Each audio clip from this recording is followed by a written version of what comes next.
Hello and welcome to a new episode of Talking Snooker with Phil Haig and Nick Metcalf. Once again, talking about the game we all love. We are indeed. Thank you for being here with us once again. We're in the midst of Championship League action in the height of summer, but it's actually been some thrilling stuff so far in the Championship League at Mattioli. It's been good.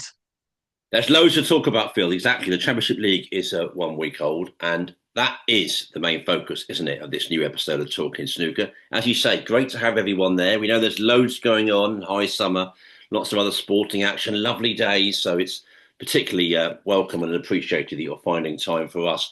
Let's get straight on with it, shall we? And talk about week one, day one, last Monday. Well, the group winners were Stephen Maguire and Yao Peng Cheng. Maguire won all three of his matches, finishing on 9 points. And we have Michael Holt 4 points, Liam Graham 2 points, and James Cahill 1 point. Nice little group that actually kicked things off Mm. on that day. One or two groups, of course. We'll come to the other one shortly. Maguire disturbed by an ice cream van at one stage, Phil. Very, very snooker. And Yeah. it was a particularly enjoyable sort of. They're all good ice cream van noises, let's be honest, but it could not have been more prevalent on a very hot day. And it's like, is that a bloody ice cream van? Only at the snooker. Yeah. It was lucky it was sort of because he did put him up, but lucky the frame was sort of done by them. But I wouldn't have liked to see Stephen Maguire reaction if that had been frame ball or something. Of all the people to put off, not him. I think he might have been able to get 100 by now, but yeah, you're right. The frame was done. Um, so that was comprehensive for Maguire and Yao Peng Cheng, new professional this season, having won the CBSA China Tour. Well, he won one match and drew two. That was enough to take him to 5 points. Jamie Jones and Liu Haoshan both finished with 4 points. Hang Yang Zhao with 1 point. And then the next day, this is last Tuesday then of week one, the group winners were Alfie Burden and Matt Selt. Well, the big story there, Phil, I mean, I know you pinpointed this, most people did. We know it's not the highest profile event, but still, Nostradamus wouldn't have called Sean Murphy with no points. He wouldn't have had a chance of doing that. And he could predict a few things. Alfie Burden, 6 points.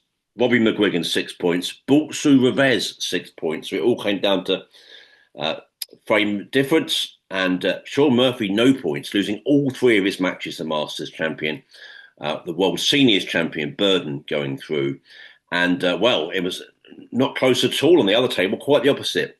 Good stuff from Matt Sell with 3 wins out of three, 9 points. Dick May with 4 points. Scott Donaldson with 4 points.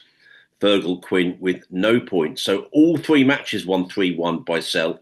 And he really had his scoring boots on, particularly in the win over Dick May, making breaks of 119, 92, and 100. Yeah, so Phil, loads to talk about. As you say, there was some really good action first week, as we've seen here from these first couple of days. A few surprises, no bigger surprise than Murphy not getting any points at all. Yeah, really mad that. Because McGuigan and Revage were the two other pros there. Burden obviously hasn't got a tour card now. Um, so Murphy would have been hot favourite. And I think I saw the first frame of that. Can't remember what it was, but he made a frame winning break in the first frame. And I thought, oh, this is going to be relatively straightforward day for the magician. But it wasn't. I don't think he played that badly. I think he had some bad luck. Um, and obviously he wasn't at his best, or else he wouldn't have lost all three games. But it wasn't like he had a disastrous performance, but he did have a sort of disastrous three results. So yeah, very odd that, but well done to Burden for coming through it. Yeah, Maguire. Quite often with these, I've watched a lot of the main table with the commentary, and probably not watched very much of the other table really. That Maguire was on that main table on the first day. He looked really good.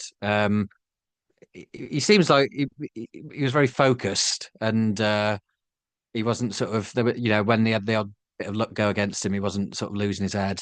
And just the fact he was playing in this is probably a good sign for Stephen Maguire fans because he's not always turned up for these sort of behind closed doors matches in Leicester. But yeah, looked really good. Won all three games pretty comfortably. That last game, I think that was a decider to win the group with Holt, and he won that 3-0 fairly easily. There was one game I remember in that group which sort of highlighted the problem with these kind of group tournaments, which was Liam Graham against James Cahill, which was both their last games, and um, they just weren't trying. Well, Cahill certainly wasn't trying. He broke off by smashing into the pack, and they were just sort of flying around the table, having a go at everything. And obviously, you can do what you want. I don't. Well, maybe it is against the rules. Maybe it's against sort of the guidelines, isn't it? Because you've got to try your best at all times. So they're sort of skirting on the edge of that. But it does feel a bit wrong in sort of a ranking tournament when players genuinely aren't trying to win the frame that hard. So that is an issue with group stages, isn't it? But yeah, a minor one really. It's not taking away too much from the tournament, but it's not ideal. Well, Ronnie O'Sullivan didn't try and win that frame against Xiao Xing at the Crucible, didn't he? I pussyfooted around it at the time, but I remember seeing a few of the shots. Since Ronnie was playing some absolutely barking mad shots in that frame. He did not want to come back on the Saturday. So worse in a world semi-final on this field, but I get your drift. Ronnie was absolutely miles behind, of course, in that match. But yeah, no, that is the drawback of it. I've made a note of the comments you made about Sean Murphy. They'll come in use when I'm heavily beaten in the Tony Mio again. I played really well. I had absolutely no luck, but I was ultimately thrashed. Yeah, I'm looking forward. Looking forward to that. Wednesday of week one, then Phil. Well, this was Matthew Stevens and Won Sejun topping their groups. Matthew Stevens with 7 points, Ryan Day 6 points, Lan Yu Hao 4 points, and Yichen Yu no points. Stevens beat Day 3-1 in the decisive final match. Breaks of 80 and 58 in that win from Stevens. Just a plug, actually. There's a nice piece from David Hendel on Matthew Stevens that's well worth a read. Dave pointing out, and I think with plenty of merit, that despite those two world final defeats, and they obviously loom large in Matthew's career, that's obvious. People often reference that, but also, he's had a pretty good career. Former UK champion, former Masters champion. He had a couple of massive blows in his life. Dave references those, but talks about what a smashing player he was. And I said it before, and I've come across this. I think you might be one of your favourites, but a lot of people will say Matthew back in the day was one of my favourite players. And people even say it now. And I think, well, there's no reason why he shouldn't be the top player. But it really strikes me all these years on, they all cheer Matthew on. So he's a big, big part of, well, the recent part of snooker history, frankly. Also a word from Lan Yu Hao at the age of just 16. Now, he made a break of 1-4-2, Phil, in his 3-1 win against Zhu and looked really impressive. I know Matthew Stevens himself was one of those talking him up. The other group won Sejun 9 points, Stuart Carrington 4 points, Sanderson Lam 2 points, and Alex Ursenbacher 1 point. Good players in that group. Won Sejun winning all three of his matches, and all three of them 3-0. You don't get many of those to the pound, Phil. Perfect day for one. And then on to day four. That's last Thursday. Wu Yiza and Ricky Walden winning their groups. Wu Yiza with 7 points. Craig Steadman with 7 points. Yang Yuchen 3 points. And Kraish Gerbaksani no points. Wu Yiza beating Wang Yuchen 3-0 in the final match. And then the redoubtable Ricky Walden 7 points ahead of Chang Bing Yu with 4 points. Robert Milkins with 2 points. And Stephen Hallworth with 2 points. Walden beat Milkins 3-1 in his final match, and good scoring, breaks of 1-2-1, 79 and 55. I noticed he earlier made a 1-4-3 actually in his 2-2 draw with Hallworth. Plenty for you to talk about there, Phil, including that perfect day at the office for Won Sejun. Yeah, that's amazing, really. You win 3-3-0s, and I think he made 3 centuries in that final game against Sanderson Lam. So he'd already I think he'd already guaranteed his passage through there. So you thought maybe he wouldn't be quite so on it, but quite the opposite. Yeah, superb. Before the season, we did those pieces for that piece for the World Snooker website about sort of, I can't remember how they worded it, surprise package or someone to come up from the lower rankings, or whatever. And I was thinking, a Chinese player over the last few years has tended to sort of emerge, not from nowhere, but make a big step up in level. And I went for Zhu Se, who it might be him. But Yuan Sijun is also a very good candidate for possibly doing that. I think he's at his highest ranking he's ever been at, like something like number 30, but he's certainly got the potential to go much higher than that. And I think he's won all 5 of his games he's played so far this season. He won both his qualifiers, and then to win his Championship League group without dropping a frame. he could be a good candidate to be stepping up a level. So yeah, keep an eye on him this season. Yeah, Stevens did well to win that group. And yeah, Lang Yihao, I watched a bit. I watched that break he made. Um, let's not get too carried away. He won one game and he drew with Stevens, lost a day, but looked a great prospect. Very impressed around the table. So yeah, one to keep an eye on at just 16 years old. It's amazing because Sabacic being on tour this year at 14, he's sort of taking the headlines, but 16 still incredibly young to be on tour. And yeah, that group with Walden and Chang and Milkins and Hallworth was one that caught my eye beforehand, and it was a shame it was on table two. I guess because Wu was the highest ranked player of the day, so they put that group on table one. I think the other one was probably the more appealing one. But yeah, that one shows how sort of brutal it is sometimes the Championship League. How you come bottom, you get no prize money. I mean, poor old Steve Hallworth. I thought he played pretty well all that game, all that day, from what I saw of it, and he got two draws, drew with Milkins, drew with Walden, but he lost to Chang, finishes bottom, zero prize money. Um, got a lot of work over the day to come away with nothing, so I did feel bad for him. But yeah, it was a good result for Walden though, because he'd lost both his qualifiers, which was a bit of a stinking start to the season, really. So to come through that will have boosted his mood somewhat.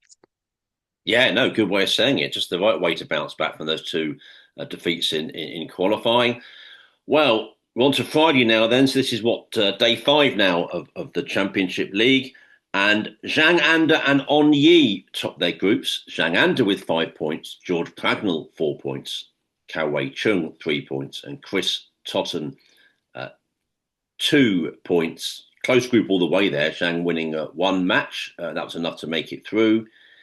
And well, On Yi, this is a story of continuing strong early performances from the female players on tour, isn't it? Actually, 5 points. Daniel Wells 5 points. Haigui Kwang 4 points. And Leon Crowley 1 point. On Yi drawing 2-2 with Daniel Wells, drawing 2-2 with Hay, and then crucially beating Crowley 3-0. And then on Saturday, it was Stuart Bingham and Elliot Slesser winning their groups. Bingham 9 points, Kowalski, Antony Kowalski 6 points, Hassam Yassen 3 points, and Halim Hussein no points. Good day at the office for Bingham, who of course memorably won the world title at the Crucible 10 years ago now. My goodness, where's that time gone? Bingham going through then. And on the other table, also comprehensive stuff from Elliot Slesser, 3 wins out of 3. Really impressive showing from him. Slesser 9 points, Oliver Brown 4 points, Stan Moody 2 points, Mark Lloyd 1 point. So yeah, I noticed you've been highlighting this. I think we all have them. We might those in the snooker media. For the female players, great to see. Rianne, of course, striking some early blows, and here's On Yi making it through her group. Hey, Yeah, that's really impressive, and I think so. That puts it. It's a bit weird because obviously this group stage is different, but she's technically through to the last 32, which is the best run of a female player in a ranking event. I think that's right in saying. But obviously it's a bit different because it's group stage. But still, yeah, very impressive because that was no easy group there. Wells obviously did brilliantly to get to the Crucible last season, and Hergo Kwang looks like a real prospect whenever I've seen him play. Looks very difficult to beat. So to come through that, and she had to win that last game 3-0 against Leon Crowley to get through, and did so. So yeah, no, it's great stuff, and yeah, it's really nice to see all the women getting results. Not actually Mink, I don't think has won yet, but there's been great stuff for Onyi and Rianne and Bai so far. And it's good because that whole thing of the women getting tour cards wasn't going to be an overnight success, very unlikely to be for those guys. But to see them bedding in and doing really nicely, and I'm sure success for them will help the others along, give them confidence, and seems to be doing it. So yeah, good stuff. Interested to see how she gets on in the next round. Zhang, I thought Zhang winning the group with 5 is a bit fortunate, isn't it? Because the other groups people have not got through with 7 points. So Craig Steadman, and he lost out to Wu, didn't he, with 7? yeah, So I think you can count yourself a bit fortunate by getting through with 5, but still, you've done the job. And then yeah, Bingham and Slesser did really well. I think that Bingham one was a bit closer, wasn't it? Because he played Kowalski in the decider, a group decider. Um, and Kowalski was unfortunate, actually. I think that was either in the first or the third frame. He was on a break and went into the pack and was very, very unlucky to. I think he snookered himself somehow.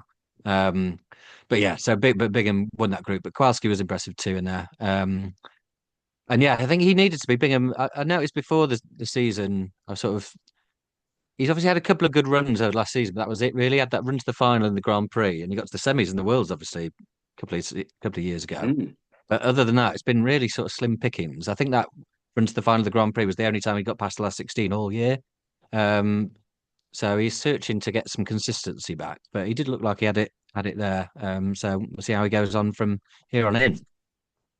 Yeah, I can't remember who it was that was on here now. It might come to you when I say it that was talking about being in conversation with Stuart Bingham in relatively recent times, and Stuart saying how hard it is to sort of stay up there for a long time, especially when you get to a certain age. I can't remember that it was Dave. Was it Dave Gilbert in that Maverick appearance from him last year? It might have been someone like that, but it just shows, Stuart is getting to a certain age, and of course, because of what so many of the best players ever have been doing in their 40s, we think, oh, they'll all do it now. Not necessarily the case. It's harder work for.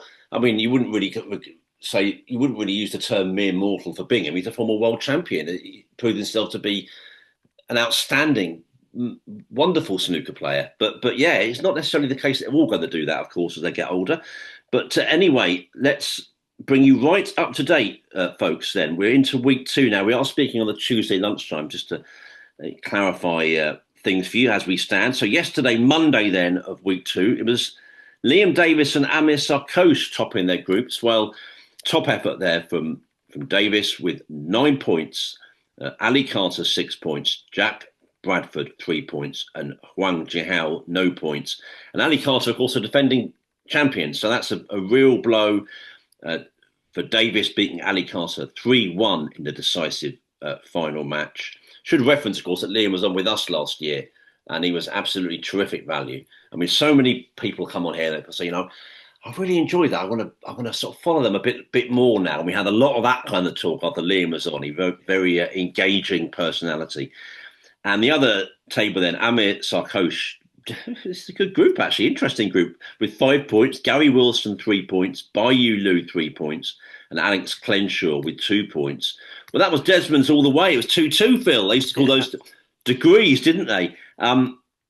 Which someone might have ended up with one of those. But anyway, let's not talk about that too much. Sarkosh beating Clenshaw 3-1. That was the only decisive result of the day, Phil. But yeah, I mean, I suppose the headlines have to go to Liam. That was a brilliant effort, to come through again, 3 wins out of 3. And, Ali would have been the favourite, but he's having to go home at the group stage after winning it last year. Top effort from Liam Davis. Yeah, really good. I watched a fair bit of that yesterday, and he's just really impressive. Like, I don't want to make any predictions about what he's going to do in the game, like winning stuff. But I could certainly see him having a very, very long, good career. Um, he's just such a professional. He just everything he does looks so sort of convincing. Even though just the way he dresses and sort of the way he spoke on here was like that as well. Just Mm. he just he's just very mature for his age. He's just only a teenager. He looks technically really good. Got great bottle because that was decided and match with Carter. Yeah, as you say, Carter would have been favourite, but looked really good. Davis doing it, made a break in that final frame. He was sort of, I think he knew Carter had to make a really big break to beat him on the high break sort of distinction. So that final frame, once he was in, it didn't actually count for that much, but he was sort of floating around the table, knocking it in, lovely. So yeah, really impressive. See how he gets on in the next one. And yeah, really good for Amir Sakash. Gary Wilson obviously would have been the favourite there. But a lot of draws. Bayulu, uh, I know, obviously disappointing, only finished third in the group, but again, it's more good results for the women going undefeated in a group. She's not going to be sort of jumping for joy at finishing third in a Championship League group, but um, to go 3 games without losing, it's still pretty impressive stuff. Yeah, very much so, Phil. Now, the thing about getting older is pleasures decline year on year. That's what it is. You just tick off. It's fewer pleasures every year. That's what life's like. But one of the few remaining ones, of course, is the Vidi printer. So I'm going to go to it, and this is underway now on this. What would it be now? Day 8, I guess it would be, wouldn't it, of the Championship League? and it's Pang Jung-soo. He's taking the opening frame against Dean Young, so he's 1-0 up. And then we should go to the real big hitter of this Tuesday as we're speaking, Jack Lazowski. Well, he's won the opening frame in his match with a 101. Room 101 for Lazowski. That's not a bad way to start in his match against Ashley Carty. So I know you'll continue to follow that. Scores, that's me going to snooker.org, Redoubtable, and then also to WST as well, flicking through to their scores. So good way to check the scores there.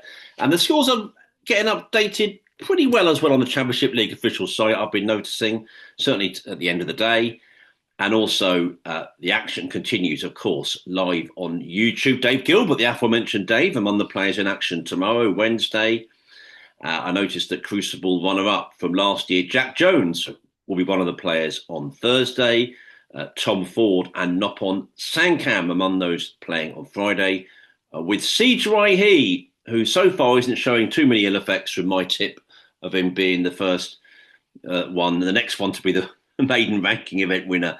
He's in action on Saturday, as is Ben Wollaston, friend of the podcast who was on here recently. And next Monday, genuine big hitter, Barry Hawkins. So, of course, we are missing some of the biggest stars of the game, but we're so spoiled in snooker that there's still so many big names to come, isn't there? So that might be a word on the Championship League. Maybe one more word from you on some of the players coming up. I mean, it'd be interesting to see how much, some of these guys have been practicing. We've seen some of them in action, of course, already. But yeah, big hitter in Hawkins next year. Talk about redoubtable for Ricky Walden. That word, if you look up the word redoubtable in the dictionary, you should just see a picture of Barry Hawkins, Phil. That'll do the job. Yeah, absolutely. Yeah. So I think he was the highest ranked player in this tournament at all because the top eight didn't enter. And now with I didn't look at the odds before it, but I guess Murphy and Carter would have been two of the favourites, if not the two favourites. And with them gone, it's a great chance for someone to get a ranking event on the CV. And I think it's like 33 grand that the winner gets eventually, when all the group prize money added together, something like that. And that gives this great head start to get into, the Grand Prix and stuff later in the year, later in the season. So yeah, everyone still in this should be eyeing this up big time. And there's a few players who, yeah, not everyone in here is going to be able to win it really, but there are some who could be real contenders. I was looking at next Wednesday. Wakeling comes in there, Joe O'Connor, Zach Surety.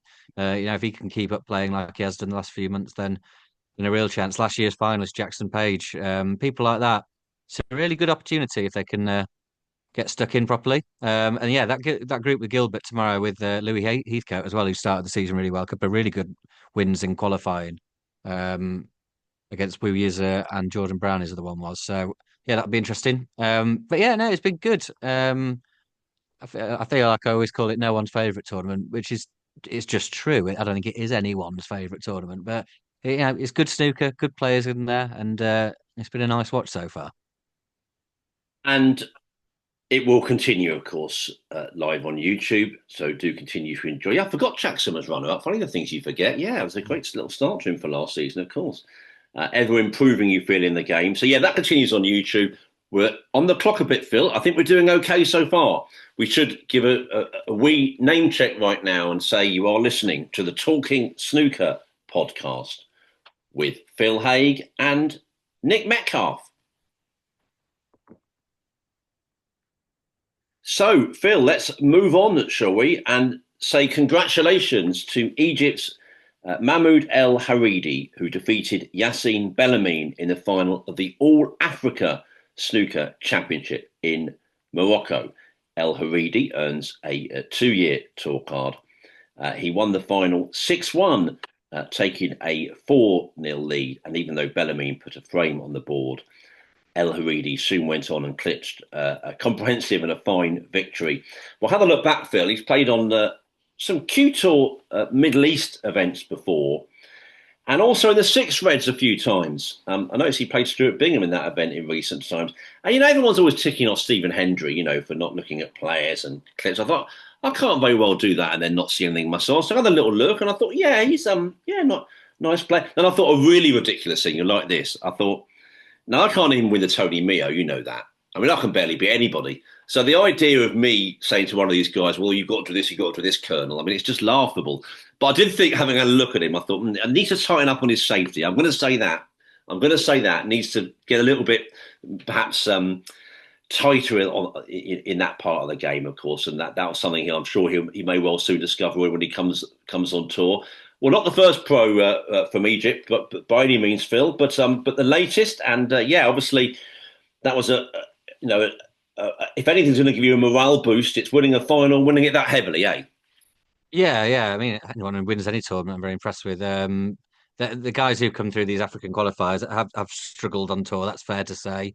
Um, I think Hatem Yassen, who we mentioned in one of the groups there, he did win a game in one of the groups, but he's not won too many matches on tour so far. But you never know; we might unearth a talent, an exciting talent. And I know there's been talk about players from certain countries that have been on, and then there's been a big boost in the interest in sort of social media and stuff for World Snooker through it. So uh, hopefully that will be the case again in Egypt with El Haridi hopefully coming over and playing some games.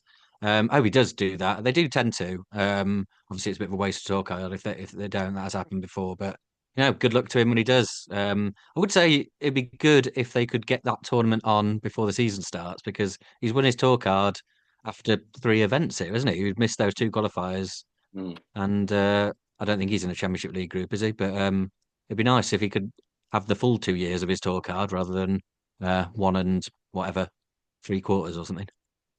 Yeah, fair way of saying it. So congratulations to El Haridi, and let's move on, Phil. And what we asked on our Twitter feed, didn't we?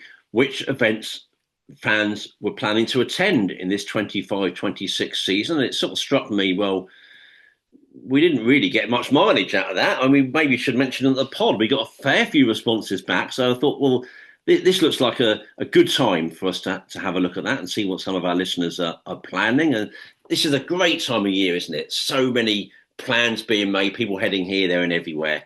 And let's go to those, shall we? And first to Addy, who says Worlds is a must, UK would be nice, and German Masters a maybe. The rest I will watch on any available media. Should be a cracking season. Don't forget the podcast too, Addy. Good way to follow the season. And yeah, so Addy is, of course, my friend from Germany, who I went to see in Cologne, and has the most extraordinary collection of snooker books I've ever seen. I don't know if any other person anywhere would have that many snooker books. I mean,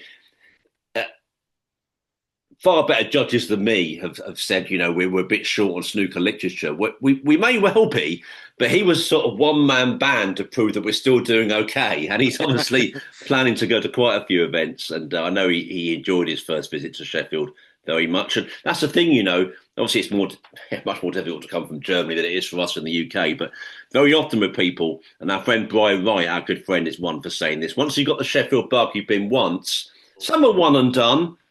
Plenty of one, and then come forever, eh? Yeah, definitely, and especially now, if we've said this a few times, it's grown each year. Even if you can't get a ticket, just come along. You'll have a good time, whether you get in to see the snooker in the flesh or you're sitting outside on the big screen. It's a great little trip. Indeed, and I think, is it Brian Campbell next? Have you got your It list is in front Brian of you Campbell there? next. Yes, I'm going to have my first Masters experience on semi-final Saturday in January. Oh, lovely stuff, Brian. I'll be interested to see how it compares to the Crucible, hoping to make it along to one day at the Scottish in December as well. Normally a sort of quiet night, quiet day at the library, isn't it? The Masters semi-final, everyone's really quiet. You barely hear. I wouldn't say boo to a goose that lot down there. So yeah, no, it'll be exciting, Brian. You'll have a great time, genuinely. So enjoy that. Finn Ruan next, one of the nicest guys in snooker, which I think is what he says about me as well. To be fair, English, Northern Ireland, and Welsh Open for me, plus German Masters, Worlds, and hopefully a trip to China. I mean, it's all well and good, but is he not getting a bit greedy here? I mean, it'd be easy to say what he's not going to, Phil. No, he's a great guy, Finn, obviously going to loads. And yeah, maybe a trip to China. You do get some fans that go out there. It's a bit on the quiet. We always say, listen, it's a privilege to be able to do that. Many people can't. But on the quiet, there are a fair few Brits, people from Ireland, European fans that will make the odd trip to China. That does happen, you know. So if you are one of those, let us know because we particularly like to hear about them. I know few made a trip to Hong Kong, but people do go to events and sort of quiet. You don't hear about it, but it does happen. But yeah, that's a nice little selection there. And first, not the first mention of the German Master, the second, but obviously Tempodrome, a big stop off. And yeah, well, he's going to have a great season, Finn, and no doubt he'll be passing on his own skills to people there, doing some probably work, I imagine, at those events too. Yeah, definitely. Yeah, that's right. If anyone listening does go to any of the China events, because I was looking when we were talking about this, looking through the sort of venues around the on the circuit, of which ones sort of have the most cachet and appeal to most people. I suppose we don't know loads about the China ones, because you watch on telly, it's quite hard to sort of tell the difference between which are the good ones, which are the bad ones. Yeah, obviously we know a bit about the cities where they are, but yeah, if there's any insight into which are the good and bad venues in China, then do let us know. Here's John. I'm going to the World's Masters and English Open for ease of location. Straight to the Well, point now. very much so. And that's what we like sometimes. This is a very much a straight to the point episode, Phil, looking at the time all the while. Paul Barnsley, I'm going to the UK Championship. York in the winter. I'm also going to go, if I can, try and go to Judgment Day next spring, which looks amazing. Well, I'll let you speak about that. You're the one that's been to that. And, you know, you often say you sort of like you can live through other people or hear their experiences. The way you and others talk about that, the tension comes through in your voice. It's a day like no other, isn't it? Or Yeah, day and it's days great. plural, days plural Yeah, now. Judgment Days. Yeah, it is a bit awkward when you're writing that in copy because it's always advertised as Judgment Day, but it's not, is it? It's days. Yeah, great stuff and great value. And you see an awful lot of snooker for not very much money and some great stuff all day, both days. So yeah, no, would definitely recommend that. Gary Moss, the Worlds and UK are non-negotiable. I'm going to swerve the Masters. It's become less my scene in recent years. Edinburgh is my new venue this season. There we go. And no details on why it's not his scene anymore, but he's gone off the Masters, but he's not gone off the Worlds in the UK, which he won't miss for the World. I'll have to grill him on that. But I just want to see. Yeah, I like the idea of non-negotiable. Who would negotiate with Gary on that? Imagine that. Who would go into negotiation to say, I don't think you should go to the Worlds in the UK, and here are the negotiations? I don't think it's going to happen. But no, they're brilliant events. Yeah, he's normally attend all the Triple Crown events, but certainly a regular at the Crucible, our friend Gary. It's always great to see him, one of the great judges of the game. Uh, Steve Porter next. I am at Brentwood on the Saturday and Sunday. I live 30 minutes away. That's to the point as well. That's the thing about Brentwood. Not only is it preposterous, it's also near for me as well. So I sort of have to go. That's the absurd thing. I mean, no one's going to sort of put me in, the slammer if I don't. But the guilt would be too much. I can't possibly be the host of a snooker podcast and be one rattler journey away from an event for and not go. People are like, why didn't you go? And it's what, 7 days? I mean, I just had to come up with some extraordinary excuse. Dog ate my homework. Can't do that every night, can you? So, of course, I'm going to have to get there. But yeah, no, Steve, have a great time. Alex, next. Yeah, British Open in September and Worlds confirmed. Also planning another trip to the Champion of Champions. Yeah, the British Open at Cheltenham is becoming a good one. You hear a lot of good things about Cheltenham. I've not been, but yeah, I've only heard that that's sort of going in the right direction and it's become a bit of a home for it, which we talk about a lot. We want these tournaments to take root play in certain venues and cities. So British Open at Cheltenham seems to be going the right way on that front. Yeah, I agree with that. And having not been there, I might try and put it right this autumn. Not sure. Been there many times for the racing, and I know where it is. I know that Centaur building. It's full of. It's absurd during the racing. I think, come on, you lot, you packed in here, watching it on screens, having a bet, and it's got the beauty of Cheltenham outside. But anyway, that's a sort of different thing. But yes, it does seem to be going down well. And as I remember, the crowds weren't that great the very first time it went there. I think I'm right in saying this. They've sort of gone up. Now I know. Listen, easy for me to say it from here. Not running events and have no financial issues involved with it myself, of course. But it did strike me sometimes it's worth sticking around a bit. I'm still annoyed about Hull a little bit. I still don't think it should have been one and done for there. I mean, of course I'm over it to some extent, but I still feel sorry for them. But yeah, Cheltenham's an example of somewhere that maybe didn't have the strongest start, but they kept with it, and it seems to be getting sort of more popular now, as you say. Rob Francis is now an official friend of the podcast. Good friend, I'd say. I'd go as far as saying good. planning on doing Brentwood and Belfast for the first time. Well, that Belfast is, of course, a very special stop now on the World Snooker Tour. Just a brilliant, brilliant trip. And that's one of those where it's venue and city combined. People enjoy doing both. So, if you do those, Rob, have a brilliant time.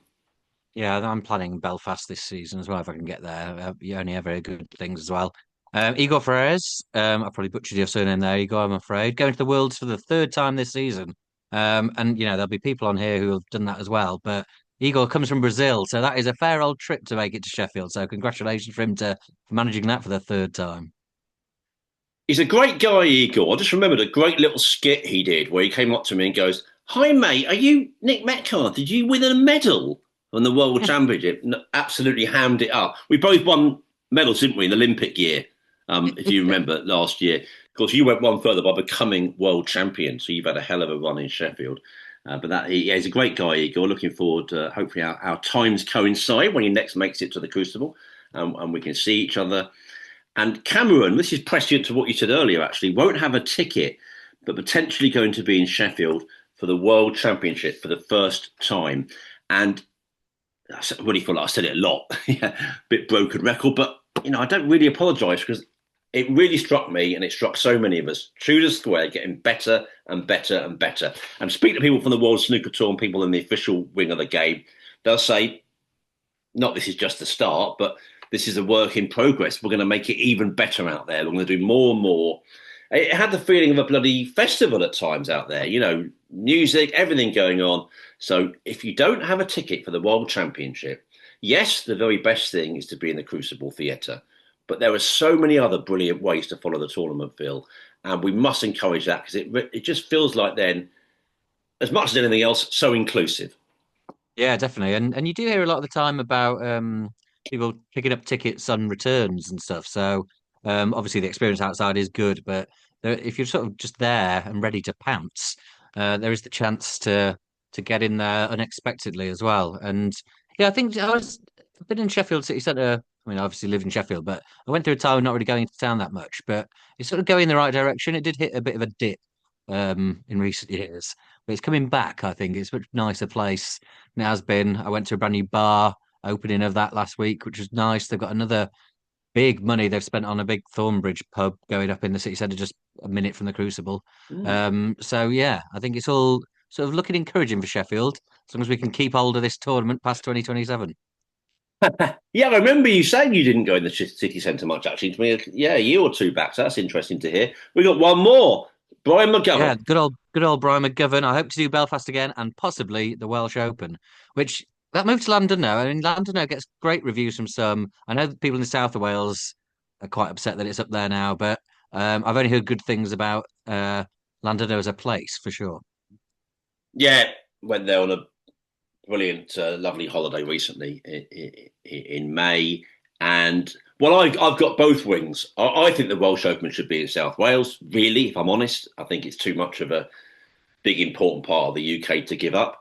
But I also think there should be a tournament in Llandudno. So again, easy for me to say. I think Llandudno's a lovely, lovely spot, and it's been brilliant for snooker. Whether it should have the Welsh, I've never been quite convinced. I think Cardiff's a bit too important.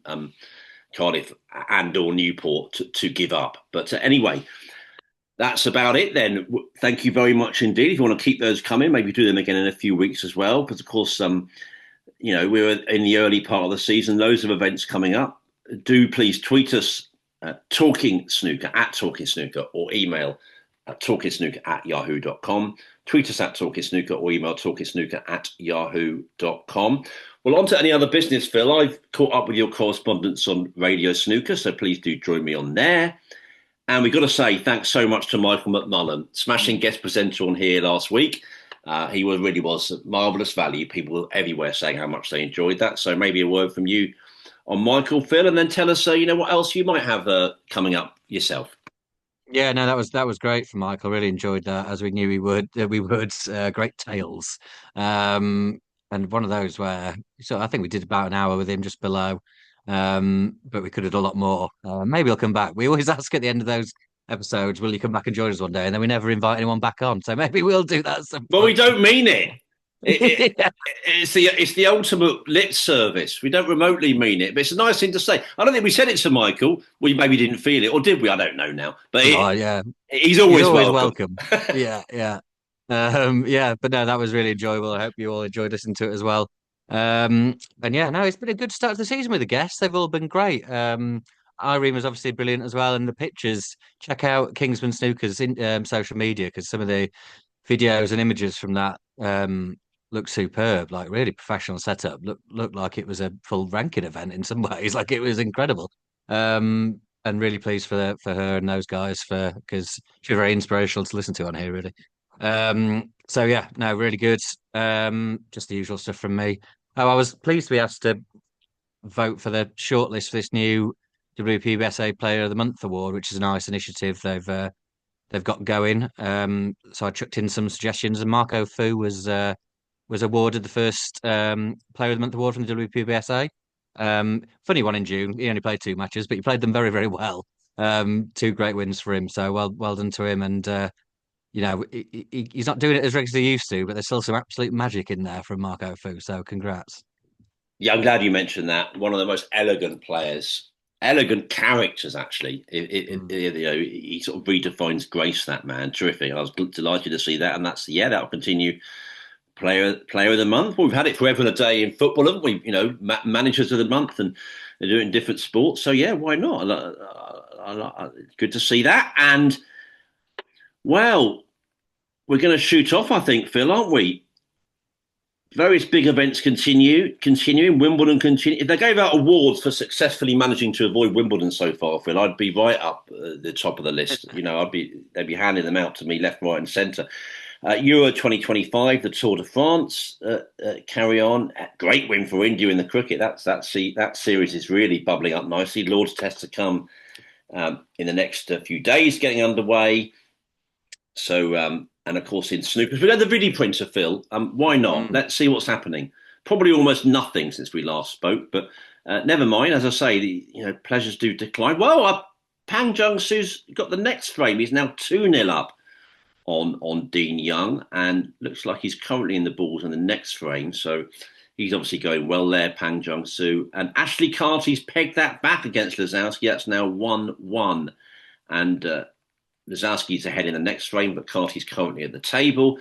So you'll, of course, be able to get all these results. That's 2-0 Pang and 1-1 between Lazowski and Carty. Early stages of this Tuesday action in the Championship League. And that, of course, continues live action on YouTube.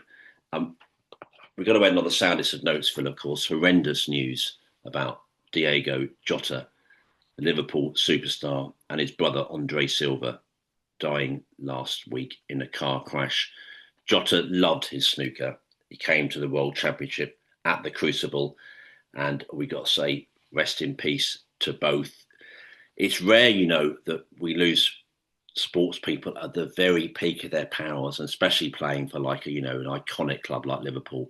I think, like everyone else in sport, we're just in a state of shock at the great depth of the sadness. Yeah, absolutely. That was a really affecting piece of news, wasn't it? It was all the family circumstances surrounding it. He'd only got married a few days before, three young children. His parents losing both their sons, just absolutely horrific. And obviously, it's not really important, but there was that snooker connection, which, made him quite unique as a sort of Portuguese player coming to play in the Premier League, and falling in love with snooker. And everyone I spoke to met him when he'd come to the Crucible, said what a lovely bloke he was. So yeah, awful stuff. And obviously, all the best wishes to his family and friends. Indeed, and from us, and of course from everyone involved in snooker, everyone involved in sport, indeed, and anyone with a pulse, I suppose, just deepest sadness and condolences to the family and all the friends of Diego Jota and Andre Silva. A sad note to end on. We will return next time with talking snooker, Phil, and may get a voice on, shall we? As you say, we've had a cracking start, if we don't say so ourselves, with Aaron Hill, Irene Sri Harron, and Michael McMullen. So some terrific varied voices for you. We plan some more. Of course, but our focus will always be on players. Maybe we'll look at a player or two coming up as well. And yeah, everyone continue to enjoy the Championship League. Well, Phil, we've done all right on the clock, haven't we? Just what we said. Bloody hell. I mean, this won't mean anything to anyone else listening because it'll be a different time. But we started at 5 to the hour, 5 past the hour, wasn't it? And we said we'd be done by 10 to the hour. And my phone says exactly 10 to the hour. We should have done this years ago. Much better discipline. Unbelievable discipline. I don't know how long it's going to last, but we're doing all right so far. But yeah, I hope everyone's enjoying the sort of more slightly shorter episodes. But yeah, we're doing okay on the discipline so far. We'll see how long it lasts. See you next time, sir. Great to see you. And yeah, we may well have a voice or two for you coming up. We'll certainly continue to review the Championship League.